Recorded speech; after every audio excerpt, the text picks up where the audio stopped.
ખેરાલ તાલુકામાં ફરી એકવાર સિંચાઈ વિભાગની બેદરકારીના કારણે ખેડૂતને ભારે નુકસાન વેઠવું પડ્યું છે।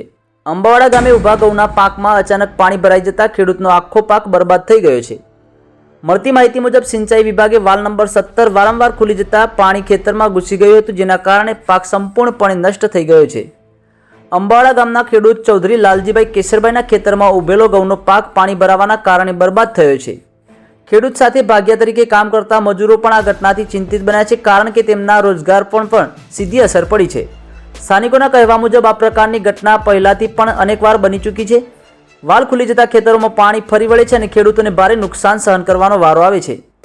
આ ખેડૂતે અગાઉ પણ ધારાસભ્ય સરદારભાઈ ચૌધરીની મધ્યસ્થતામાં સિંચાઈ વિભાગ સાથે સમાધાન કર્યું હતું, છતાં આજ દિન સુધી કોઈપણ પ્રકારનું વળતર ચૂકવવામાં આવ્યું નથી।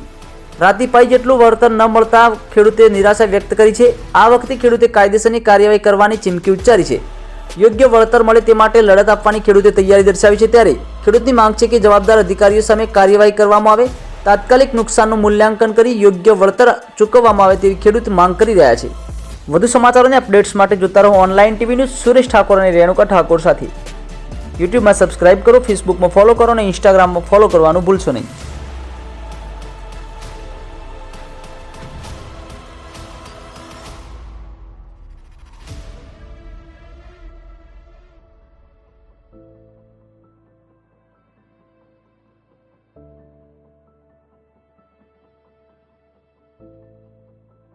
ઈરાબેન, શું ઘટના બની છે?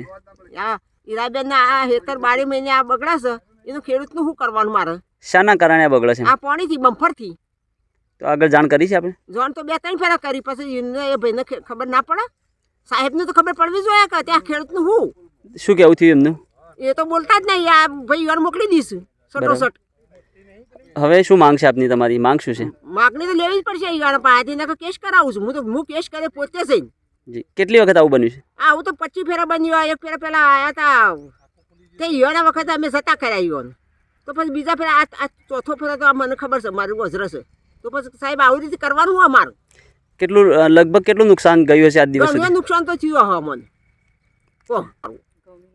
ઘઉં તો પણ સખત જોવા છો ને તમે, ઢેસણ હું પાણી ભરાઈ ગયું છું હોય, તો પછી મારે ખેડૂતને હું તો જવાનું તો થાય, પણ મારે ભાજ્યાનું હું। મારું નામ ચૌધરી અશોકભાઈ લાલજીભાઈ। અશોકભાઈ, શું ઘટના બની છે? મારા ખેતરમાં પાણી હરદમ ભરાઈ જાય છે। આગલા વારે ભરાઈ ગયું હતું, ના 2016માં ભરાઈ ગયું હતું। એ વખતે આગેવાને આવી અને સમાધાન કહી દીધું હતું કે અમે ખેડૂતને કોઈ નુકસાન નહીં જાય ને બધું અમે કાર્યવાહી કરીશું।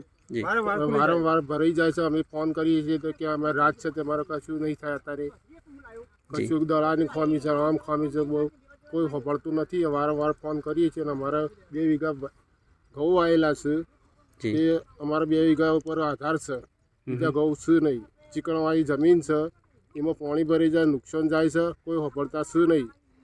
શું માંગ છે આપની હવે? અમારી માંગ છે કે અમારા વારંવાર નુકસાન જાય છે એનું ભરપાઈ કોણ કરે? ખેડૂત કેવી રીતનું પોષણ કરે? ખેડૂતનો હરદમ તો મોંઘવારી નડે જાય છે જી, તો ખેડૂતનું શું કરવું? કોઈ સાંભળતા નહીં। કોન્ટ્રાક્ટની કહીએ છીએ, કોન્ટ્રાક્ટ કોઈ સાંભળતા નથી જી। હવે આપના દ્વારા શું કાર્યવાહી કરવામાં આવશે? અમે કાર્યવાહી આગળ વધારવાનું કરી છે। અમે પોલીસ કેસ કરવા માગીએ છીએ કે અમને કોઈ ન્યાય આપો। પોલીસ કેસ કરવાનો છે। ચૌધરી લાલજીભાઈ કિશોરભાઈ। લાલજીભાઈ, શું ઘટના બની છે?